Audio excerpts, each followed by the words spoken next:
안녕하세요. 비바 에바 윤청아입니다. 자, 오늘은 우리가 이제까지 정리했던 내용의 마무리입니다. 바로 영어는 위치가 굉장히 중요한 언어였다라고 하는 부분인 거예요. 바로 이 위치에 따라 그 기능이나 역할이 달라지더라. 즉, 품사가 달라지더라. 품사가 달라진다는 것은 바로 의미가 달라진다라는 뜻이라고 했습니다. 그래서 결국 문장의 해석이 달라질 수 있다라고 하는 것이기 때문에 우리가 결국 품사에 대한 이해가 아주 중요한 부분이 될 수밖에 없다라는 것이었지요. 그래서 영어는 단어만 그런 것이 아니었고 지난 시간에 배웠던 것처럼 구라고 하는 단어의 모임도 마찬가지로 위치에 따라 품사가 달라지고 의미가 달라졌더라 라는 걸 봤었습니다. 오늘은 심지어는 주어 수어의 관계를 갖고 있는 이 절이라고 하는 형태조차도 완전히 똑같은 형태임에도 불구하고 위치에 따라 품사가 달라지고 의미가 달라져서 결국은 문장 전체의 해석이 달라지게 되더라 라고 하는 것에 대해서 정리를 할 거예요. 오늘은 조금 이제 사전 지식이 좀 있으면 이해하기가 쉽기 때문에 오늘은 개념부터 조금 정리를 하고 들어가도록 하겠습니다. 자, 4번. 자, 4번 문장에는 if he's honest 라고 하는 똑같은 형태가 두 문장에 보입니다. 바로 if가 이끄는 절이라고 하는 형태, 그죠? he is는 주어 수로 관계이기 때문에 절이 되는 겁니다. 그랬을 때 이 if가 이끄는 절을 문장에서 어떻게 이해할 수 있는가 라고 하는 것입니다. 자, 그랬을 때에 자, if는 되게 크게 두 가지의 자리에서 쓰입니다. 바로 명사의 역할을 하는 절을 이끄는 자리에서 쓰이게 되고요. 또 하나는 부사의 역할을 하는 절을 이끄는 역할을 하게 됩니다. 명사절이다 라고 하는 얘기는 우리가 지난 시간에 명사라고 하는 것에 대한 개념을 정리를 했던 것처럼 바로 주어나 목적어나 보어 이런 자리에서 놓여 있을 때 우리는 그것의 품사가 바로 명사다라고 얘기를 했던 것이죠. 그래서 if가 이끄는 절이 이렇게 주어 자리에 목적어 자리에 보어 자리에 쓰이고 있으면 명사절로 쓰인 것이구나 라고 생각을 하면 된다. 그 뜻이지요. 그럴 때 if는 어떻게 해석을 하느냐 하면 자, 그럴 때에 명사절을 이끌 때의 if는 바로 뭐뭐인지 아닌지라는 해석을 하게 됩니다. 우리가 whether이라고 하는 이런 접속사도 같은 의미를 전달을 할 수가 있어서 보통 이때 if를 whether의 대용어구다 뭐 이런 얘기를 하게 됩니다. 자, 그 다음 또 if는 부사절을 이끄는 역할도 하게 되는데요. 부사는 바로 떨거지라는 말로 편하게 이해를 해주면 되는 겁니다. 문장에서 꼭 필요하지 않은 부가적 설명으로 덧붙어 있는 말이다 라는 생각을 해주면 되는 것이죠. 이럴 때가 바로 우리가 자주 보게 되는 if절로서 소위 조건의 의미를 나타내고 있는 것으로 이해를 하게 되는데 뭐뭐라면 또는 뭐뭐 한다면 이런 식의 해석을 하게 되는 경우인 겁니다. 그렇죠? 그래서 if가 이끄는 절이 명사절을 이끌 때는 인지 아닌지라고 해석하고 부사절을 이끄는 자리에 있으면 뭐뭐라면 뭐뭐 한다면 이라고 해석한다 라고 하는 것이지요. 자, 그러면 이제 문장을 보도록 하죠. 첫 번째 문장. I will employ him. 자, 나는 고용할 거야. 그를. 어때요? 여기까지 얘기를 했다라고 했을 때 의미를 전달할 수 있나요? 있죠. 야, 나 그 사람 한번 써보려고 해. 나 그 사람을 고용할 거야. 그래? 그래, 내가 보기에도 그 사람 참 쓸만한 것 같았어. 그쵸? 대화가 된다라는 얘기입니다. 자, 그 말은 여기에 지금 if부터는 그 내용이 뭐가 됐든지에 상관이 없이 무조건 문장에서 꼭 필요하지는 않은 떨거지의 자리가 되고 있다라는 얘기입니다. 바로 부사의 역할을 하는 그런 자리에 있다라는 얘기인 겁니다. 따라서 이때 if는 보자마자 부사의 해석, 즉 뭐뭐라면, 뭐뭐 한다면 이런 해석을 해야 되는 if인 거죠. 그래서 뭐라면 그가 정직하다면 이라고 해석을 하는 것이요. 됐죠? 자, 거기에 비해서 두 번째 문장 보죠. 나는 모르겠다. 물론 대화 중이라면, 야, 내가 어제 좀 이쁜 여학생 하나 봤는데 말이지. 너 걔 혹시 이름 아니? 아니? 나 모르겠는데 될 수 있는 듯 합니다. 근데 그때는 모르겠다라는 것 다음에 사실은 걔 이름을 모르겠다라고 얘기를 하고 있는 말이 생략도 있는 거죠. 서로 대화하는 중이니까 그런 뜻이라는 걸 알 수가 있는 겁니다. 그쵸? 하지만 앞뒤 없이 그냥 누군가가 갑자기 찾아와가지고 말이죠. 야, 나 모르겠어. 어? 뭐? 나 모르겠다고. 이렇게 백날 얘기해봐야 못 알아듣습니다. 그죠? 상대가 궁금하는 건 결국 뭐냐? 뭘? 뭘 모르겠다는 거냐? 하는 바로 목적어, 을을에 해당하는 말이 반드시 표현이 돼야 된다라는 걸 알 수가 있습니다. 따라서 이때는 내가 모르겠다 다음에 무엇을 해당하는 목적어가 와야 할 자리에 if가 이끄는 절이 온 거죠. 결국 I love 다음에 you라고 하는 바로 목적어가 쓰이는 자리와 동일한 자리에 있다는 것입니다. 그래서 이때 if가 이끄는 절은 목적어 자리에 있으니까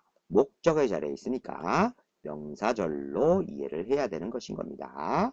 자, 따라서 이때 if는 보자마자 인지 아닌지라는 해석을 할 수 있어야 한다라는 얘기인 거죠. 그래서 이 자리는 인지 아닌지라고 해석을 해야 하는 자리인 겁니다. 뒤에 어떤 내용이 나오든 간에 무조건 일단 if는 인지 아닌지라고 해석을 하고 들어간다라는 얘기예요. 그래서 나는 모르겠다. 뭐인지 아닌지, 그가 정직한지 아닌지를 모르겠다라고 해석을 하는 겁니다. 알겠죠? 그래서 완전히 뜻이 달라졌습니다. 정리를 다시 한번 해보면 말이죠. 첫 번째 문장에서는 나는 고용할 것이다. 그를 끝나도 되니까 이때 if부터는 부사절이 되는 것이고, 그래서 뭐뭐라면, 자, 그래서 뭐 한다면 그가 정직하다면 그를 고용할 거야 라고 해석을 하는 것이고, 두 번째 문장에서는 자, 나는 모르겠다. 자, 뭘 하는 목적어 자리입니다. 그죠? 그래서 명사절로 이해를 해야 되는 것이에요. 그래서 이때 if는 보자마자 인지 아닌지라고 해석을 해야 되는구나 라고 생각을 하면서 자, 나는 모르겠다. 뭔지 아닌지를 그가 정직한지 아닌지를 모르겠다 라고 해석을 하는 겁니다. 분명히 완전히 다른 해석이 이루어졌음을 알 수가 있어요. 그렇죠? 자, 그래서 똑같은 형태의 절조차도 영어는 다르게 해석이 되는 언어다. 알았죠? 자, 그 다음 5번으로 넘어가도록 하겠습니다. 5번. 자, 이번에는 when이 이끄는 절인 겁니다. when이라고 하는 이것이 이끄는 절의 형태가 나와 있는데요. 자, 역시 기본 지식을 조금 알고 들어가죠. 자, when이 이끄는 이 절, 크게 명사절과 형용사절과 부사절로 쓰일 수가 있습니다. 명사절을 이끌 때는 우리가 의문사라고 보통 이해를 합니다. 자, 그리고 형용사절을 이끌 때는 관계사라고 보통 이해를 해야 합니다. 그리고 부사절을 이끌 때는 그냥 종속접속사라는 이름으로 부릅니다. 자, 그래서 결국 그 쓰임이 조금 이제 다른 모습인 건데요. 지금 이것을 다 이해하려면 너무 힘들어요. 나중에 상세한 설명을 할 겁니다. 일단은 그냥 그런가 보다 라고 생각을 하세요. 지금 중요한 건 영어는 그때그때 달라요. 자리에 따라 의미가 달라질 수 있다라는 걸 알고자 하는 것이지 세부적인 문법을 100% 이해하려고 하는 게 아니다 라는 얘기를 여러 번 얘기했습니다. 지금은 어디까지나 영어 공부할 때 품사를 제대로 아는 것이 정말 중요한 것이다 를 얘기를 하려고 하는 것일 뿐입니다. 알았죠? 그래서 영어에서 자리에 대한 이해를 충분히 해야 된다. 그 얘기를 하려고 하는 것이니까 일단은 그냥 그런 거구나 정도로 가볍게 갑시다. 나중에 상세한 설명을 듣도록 하지요. 아무튼 when 이끄는 저를 우리가 문장에서 보게 될 때 말입니다. 자, 명사 자리에 있을 때는 즉 주어, 목적어, 보어 자리에 있을 때란 얘기라고 했어요. 그럴 때는 의문사로 보고 의문사 when 즉 언제라고 해석을 하는 겁니다. 자, 그 다음 형용사 자리. 형용사는 명사를 수식 설명하는 것이 형용사다라고 했어요. 그럴 때는 관계를 맺고 있다. 바로 명사와 관계를 맺고 있는 절이다 라는 뜻으로서 앞에 있는 명사와 관련성을 맺어주면 됩니다. 즉 앞에 있는 명사를 수식하기만 하면 돼요. 뒤에 나오는 내용이 앞에 있는 명사를 수식하면 되는 겁니다. 그래서 이때는 별다른 해석을 하지 않아요. 그 다음 부사의 자리에 있을 때는 소위 시간의 부사절을 이끄는 종속 접속사라는 말을 하는데요. 그래서 시간과 관련해서 뭐할 때라고 보통 해석을 한다. 이렇게만 일단 가볍게 접근을 하지요. 자, 그러면 이제 문장으로 가겠습니다. 5번 첫 번째 문장. 그녀는 알지 못했다. 자, 어때요? 여기서부터의 자리는 바로 목적어 자리입니다. 그치요? 4번에서 두 번째 문장에서 봤던 자리와 똑같죠? 나는 모르겠다. 무엇을, 뭐인지 아닌지를, 그가 정직한지 아닌지를 했던 것과 같은 자리라는 얘기지요. 그녀는 알지 못했다. 무엇을 하는 자리입니다. 목적어 자리. 바로 주어, 목적어, 보어 자리에서 쓰이면은 명사라고 했습니다. 그래서 이때 when이 이끄는 절 전체는 명사절이다 라는 얘기입니다. 맞죠? 명사절이니까 자 언제라고 해석합니다. 그래서 이때 when은 언제라고 해석하는 거예요. 그래서 그녀는 알지 못했다 보자마자 언제라고 해석합니다. 그냥 언제 그가 도착했는지를 목적어니까 를 붙이는 거예요. 그죠? 언제 그가 도착했는지. 어때요? 자리 아니까 그냥 앞에서 뒤로 쭉 해석이 되는 거예요. 그렇죠? 그렇게 자리를 알면 바로 해석이 자연스럽게 쭉 될 수 있다 라는 걸 느낄 수가 있어요. 그녀는 알지 못했다. 언제 그가 도착했는지를 하고 끝내는 겁니다. 됐죠? 자, 그 다음 두 번째 문장. 그녀는 기억했다. 그날을. 그녀는 기억했다. 그날을 기억했다. 라고 얘기하고 있습니다. 문장 끝나도 되지요? 그러면 여기에서 when이 끌고 있는 이 절 전체는 문장에서 꼭 필요하지 않은 떨거지 같아요. 그죠? 즉 수식어구에 해당이 됩니다. 그러면은 부사절이네 라는 생각을 할지도 모르겠어요. 그러나 이때는 말이죠. 조금 신경 써서 보면 어떠하냐 하면 앞에 the day라는 이 말, 바로 시간과 관련 있는 말입니다. 시간의 표현이 있는데 말이죠. 그 뒤에 when, 역시 시간과 관련 있는 표현이죠. 앞에 있는 이 명사가 시간의 표현인데 when도 시간의 표현입니다. 이 두 가지는 왠지 관련성이 있어 보인다라는 얘기입니다. 맞죠? 그래서 앞에 명사와 뭔가 관련이 있는 말로 뒤에 놓여 있더라 라고 하는 것이죠. 그러니까 이거는 완전히 떨거지 같지는 않다라는 얘기입니다. 그래서 명사와 관련한 말일 가능성이 보이더라. 그래서 명사와 관계를 맺고 있더라. 그래서 관계사로 이해를 하는 형용사절로 이해를 해야 한다 라는 뜻으로서 수식을 해야 되는 자리인 겁니다. 알겠죠? 그래서 이때 when은 앞에 있는 they하고 관련을 맺어주라. 그래서 수식해주라 뜻인 거구나. 이렇게 보면서 자 그냥 하고 넘겨주면 되는 겁니다. 그래서 어떤 날인가를 설명하고 있다 라고 생각하고 자 별 해석은 안 해줘요. 수식만 합니다. 관련을 맺어주라는 그냥 표시 역할이다 생각하면 되는 거예요. 그래서 그녀는 기억했다 그날을. 어떤 날이냐? 그가 도착했던 그날을 이라고 이해하는 거죠. 그죠? 자, 됐어요. 그 다음 마지막 문장 보도록 하지요. 자, 그녀는 was not at home. 집에 없었답니다. 자, 문장 끝나도 되지요? 자, 여기에서는 역시 떨거지로 보입니다. 그랬을 때, 그러면 위의 문장처럼 자, when이라는 이놈하고 앞에 시간과 관련된 어떤 표현이 연결이 되는 부분이 있느냐 보니까 어때요? 앞에 자, 어떤 단어를 봐도 시간과 관련한 표현이 전혀 없습니다. 그죠? 없어요. 없는 상황에서 when이 끄는 절이 덧붙은 겁니다. 이건 뭐 연결할 고리가 없어요. 그쵸? 그야말로 떨거지라는 얘기입니다. 결국 이때가 부사절인 거죠.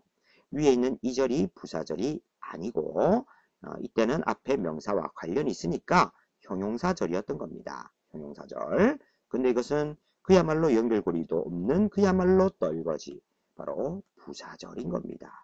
그래서 이때는 시간의 부사절을 나타내고 있는 거고 뭐 할 때라는 해석을 when을 보자마자 하는 거예요. 뭐 할 때. 그쵸? 그래서 뭐 할 때? 그가 도착했을 때인 거죠. 그가 도착했을 때 그녀가 집에 없었다. 그쵸? 그녀는 집에 없었다. 자, 보자마자 뭐 할 때? 그가 도착했을 때라고 해석을 끝내는 겁니다.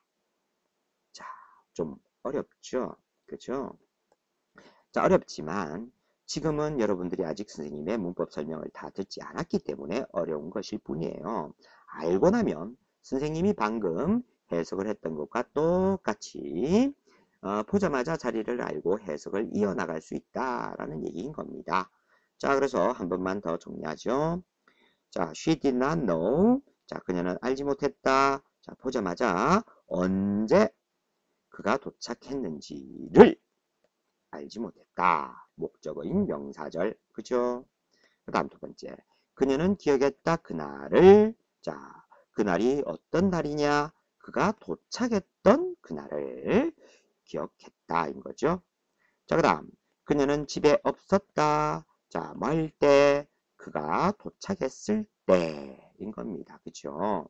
예, 완전히 부사절이었다. 그죠? 앞에는 수식했으니까 형용사절이었고. 맞아요.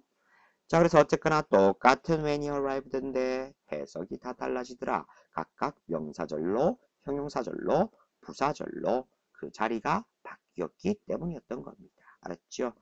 그래서 자, 여러 시간에 걸쳐서 얘기했던 거 영어는 바로 그 단어나 구나 절이 놓여 있는 위치를 제대로 알아야 그 품사에 대한 이해를 바로바로 할 수 있게 되고 그리고 결국 우리는 그 의미를 어떻게 해석을 해야 될지 자연스럽게 이어질 수가 있다는 겁니다.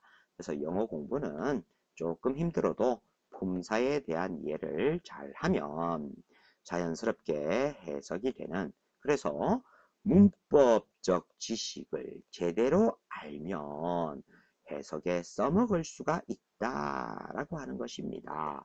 문법이 결국 어떤 식으로 연결이 되는지의 그 고리를 몰랐기 때문에 해석에 적용을 할 수가 없었던 거예요. 그래서 앞으로의 선생님의 수업은 바로 이런 알고 있는 여러 가지 문법적 지식들을 바로 독해에 적용시킬 수 있는 이런 공부들을 여러분들과 함께 해 나갈 거예요. 알았죠? 자, 오늘 수고 많으셨습니다.